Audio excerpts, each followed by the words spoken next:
ಹಸಿರು ಬೆಟ್ಟಗಳು, ಉದ್ದವಾದ ಮರಗಳು ಮತ್ತು ಹಕ್ಕಿಗಳ ಮಧುರ ಗಾಯನದಿಂದ ತುಂಬಿದ ಒಂದು ಸುಂದರ ಕಾಡು ಇತ್ತು. ಆ ಕಾಡಿನ ಹೆಸರು ಸುವರ್ಣವನ. ಬೆಳಗಿನ ಸೂರ್ಯಕಿರಣಗಳು ಮರಗಳ ಎಲೆಗಳ ಮೇಲೆ ಬೀಳುತ್ತಿದ್ದಾಗ ಕಾಡು ಚಿನ್ನದಂತೆ ಹೊಳೆಯುತ್ತಿತ್ತು. ಆ ಕಾಡಿನಲ್ಲಿ ಒಂದು ಚುರುಕು, ಬುದ್ಧಿವಂತ, ಮುದ್ದಾದ ಮಂಗ ಇದ್ದನು. ಅವನ ಹೆಸರು ಮಧು. ಮಧು ದಿನಪೂರ್ತಿ ಮರದಿಂದ ಮರಕ್ಕೆ ಹಾರುತ್ತಾ, ಹಣ್ಣು ತಿನ್ನುತ್ತಾ, ತನ್ನ ಸ್ನೇಹಿತರ ಜೊತೆ ಆಟವಾಡುತ್ತಾ ಸಂತೋಷದಿಂದ ಬದುಕುತ್ತಿದ್ದನು. ಅವನು ಚಿಕ್ಕವನಾಗಿದ್ದರೂ ಅವನ ಹೃದಯ ತುಂಬ ದಯೆಯಿಂದ ತುಂಬಿತ್ತು. ಅದೇ ಕಾಡಿನ ರಾಜನು ವೀರಸಿಂಹ. ಅವನು ಬಲಿಷ್ಠ, ಶಕ್ತಿಶಾಲಿ ಮತ್ತು ಭಯಾನಕ ಸಿಂಹ. ಅವನ ಗರ್ಜನೆ ಕೇಳಿದರೆ ಕಾಡಿನ ಎಲ್ಲ ಪ್ರಾಣಿಗಳು ಮೌನವಾಗುತ್ತಿದ್ದವು. ಎಲ್ಲರೂ ಅವನನ್ನು ಗೌರವಿಸುತ್ತಿದ್ದರು, ಆದರೆ ಕೆಲವೊಮ್ಮೆ ಅವನ ಕೋಪದಿಂದ ಹೆದರುತ್ತಿದ್ದರು. ವೀರಸಿಂಹನಿಗೆ ತನ್ನ ಶಕ್ತಿಯ ಮೇಲೆ ತುಂಬ ಗರ್ವ ಇತ್ತು. ಅವನು ಯೋಚಿಸುತ್ತಿದ್ದನು, ಈ ಕಾಡಿನಲ್ಲಿ ನನ್ನಿಗಿಂತ ಶಕ್ತಿಶಾಲಿ ಯಾರೂ ಇಲ್ಲ. ಆದರೆ ಮಧು ಮಾತ್ರ ಬೇರೆ ರೀತಿಯವನಾಗಿದ್ದನು. ಅವನು ಎಲ್ಲರಿಗೂ ಸಹಾಯ ಮಾಡುತ್ತಿದ್ದನು. ಹಸಿದ ಹಕ್ಕಿಗಳಿಗೆ ಹಣ್ಣು ಕೊಟ್ಟನು. ಗಾಯಗೊಂಡ ಪ್ರಾಣಿಗಳಿಗೆ ಧೈರ್ಯ ನೀಡುತ್ತಿದ್ದನು. ಅವನಿಗೆ ಗೊತ್ತು, ನಿಜವಾದ ಶಕ್ತಿ ದಯೆಯಲ್ಲಿರುತ್ತದೆ. ಒಂದು ದಿನ ಆಕಾಶದಲ್ಲಿ ಕಪ್ಪು ಮೋಡಗಳು ಸೇರಿಕೊಂಡವು. ಮಿಂಚು ಮಿನುಗಿತು. ಗುಡುಗು ಕಾಡನ್ನು ನಡುಗಿಸಿತು. ಕೆಲವು ಕ್ಷಣಗಳಲ್ಲಿ ಭಾರಿ ಮಳೆ ಸುರಿಯತೊಡಗಿತು. ಮಳೆ ಅಷ್ಟು ಜೋರಾಗಿತ್ತು, ನದಿ ಉಕ್ಕಿ ಹರಿಯತೊಡಗಿತು. ನೀರು ಮರಗಳ ಬೇರುಗಳವರೆಗೂ ಏರಿತು. ಪ್ರಾಣಿಗಳು ಭಯದಿಂದ ಓಡಾಡತೊಡಗಿದವು. ಎಲ್ಲರೂ ಸುರಕ್ಷಿತ ಸ್ಥಳ ಹುಡುಕಲು ಪ್ರಾರಂಭಿಸಿದರು. ಅಷ್ಟರಲ್ಲಿ ಒಂದು ಚಿಕ್ಕ ಜಿಂಕೆ ಮರಿ ಜಾರಿ ನದಿಯ ಪ್ರವಾಹದಲ್ಲಿ ಸಿಲುಕಿತು. ಅದು ಭಯದಿಂದ ಕೂಗತೊಡಗಿತು, ಉಳಿಸಿ, ಉಳಿಸಿ.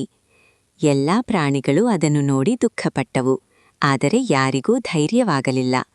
ವೀರಸಿಂಹ ಮುಂದೆ ಬಂದನು. ಅವನು ಗರ್ಜಿಸಿದನು, ಯಾರಾದರೂ ಅದನ್ನು ಉಳಿಸಬೇಕು. ಆದರೆ ನೀರಿನ ವೇಗ ತುಂಬ ಜೋರಾಗಿತ್ತು. ಯಾರೂ ಮುಂದೆ ಬರಲಿಲ್ಲ. ವೀರಸಿಂಹನಿಗೆ ಕೋಪವೂ ದುಃಖವೂ ಉಂಟಾಯಿತು.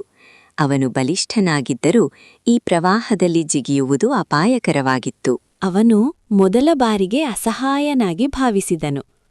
ಅಷ್ಟರಲ್ಲಿ ಒಂದು ಚಿಕ್ಕ ಧ್ವನಿ ಕೇಳಿಸಿತು. ನಾನು ಪ್ರಯತ್ನಿಸುತ್ತೇನೆ ಮಹಾರಾಜ.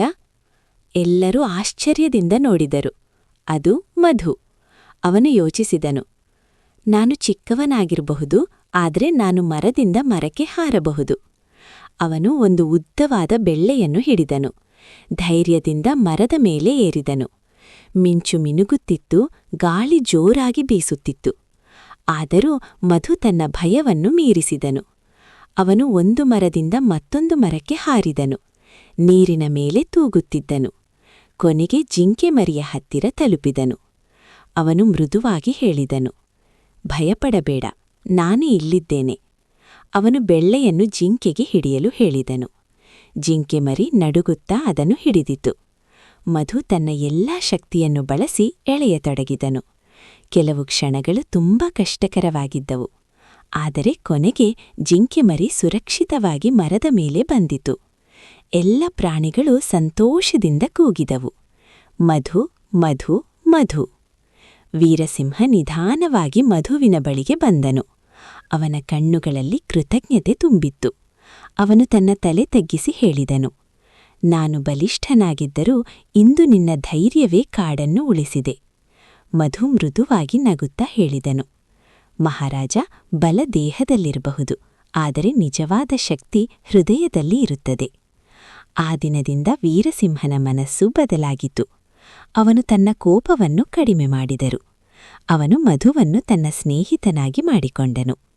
ಇಬ್ಬರು ಸೇರಿ ಕಾಡಿನ ಪ್ರಾಣಿಗಳನ್ನು ರಕ್ಷಿಸುತ್ತಿದ್ದರು. ಕಾಡಿನಲ್ಲಿ ಸಂತೋಷ ಮತ್ತು ಶಾಂತಿ ಮತ್ತೆ ನೆಲೆಸಿತು. ಎಲ್ಲರೂ ಒಂದು ಮಹತ್ವವಾದ ಪಾಠ ಕಲಿತರು. ಚಿಕ್ಕವನೆಂದು ಯಾರನ್ನೂ ಕಡಿಮೆ ಅಂದಾಜಿಸಬಾರದು. ಧೈರ್ಯಕ್ಕೆ ಗಾತ್ರವಿಲ್ಲ. ನಿಜವಾದ ಶಕ್ತಿ ಹೃದಯದಲ್ಲಿ ಇರುತ್ತದೆ. ಒಬ್ಬ ಚಿಕ್ಕವನ ಧೈರ್ಯ ಒಂದು ದೊಡ್ಡ ಲೋಕವನ್ನು ಬದಲಾಯಿಸಬಹುದು.